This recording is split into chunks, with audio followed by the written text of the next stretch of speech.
بسم الله الرحمن الرحيم. عن ابن عمر رضي الله تعالى عنهما قال قال رسول الله صلى الله تعالى عليه وسلم ما من أيام أعظم عند الله ولا أحب إليه من العمل فيهن من هذه الأيام العشر فأكثروا فيهن من التهليل والتكبير والتحميد. رواہ احمد۔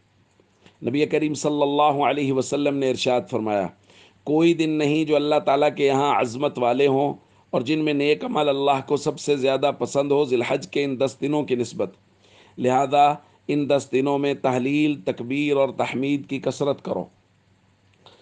دوستو، یہ بات پہلے بارہا بیان کی جا چکی کہ ذی الحج کے پہلے 10 دنوں میں اللہ رب العزت کو نیک عمل بہت زیادہ پسند ہیں، اور آج کی روایت میں اس بات کا اضافہ ہے کہ حضور علیہ الصلاۃ والسلام نے فرمایا ان 10 دنوں میں تحلیل، تکبیر اور تحمید کی کثرت کرو۔ تحلیل کہتے ہیں لا الہ الا اللہ کہنا، تکبیر کہتے ہیں اللہ اکبر کہنا، اور تحمید کہتے ہیں اللہ کی حمد بیان کرنا، یعنی الحمدللہ یا للہ الحمد کہنا۔ یہ تکبیرات کہنا اللہ رب العزت کو بے حد پسند ہے۔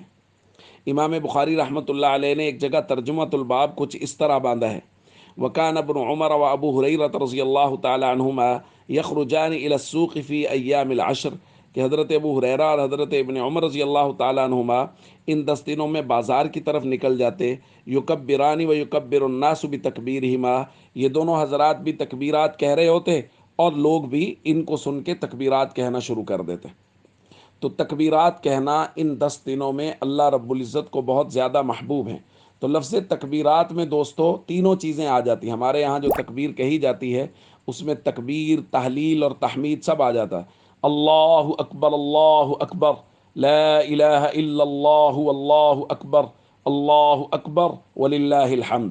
اس میں تحلیل بھی آ گئی لا الہ الا اللہ، اور تکبیر بھی آ گئی اللہ اکبر، اور تحمید بھی آ گئی یعنی وللہ الحمد۔ اس لیے ہم سب کو بھرپور کوشش کرنی چاہیے ان 10 دنوں میں خوب نیک اعمال کریں، اور خاص طور پہ تکبیرات کا بھرپور اہتمام کریں۔ السلام علیکم ورحمۃ اللہ وبرکاتہ۔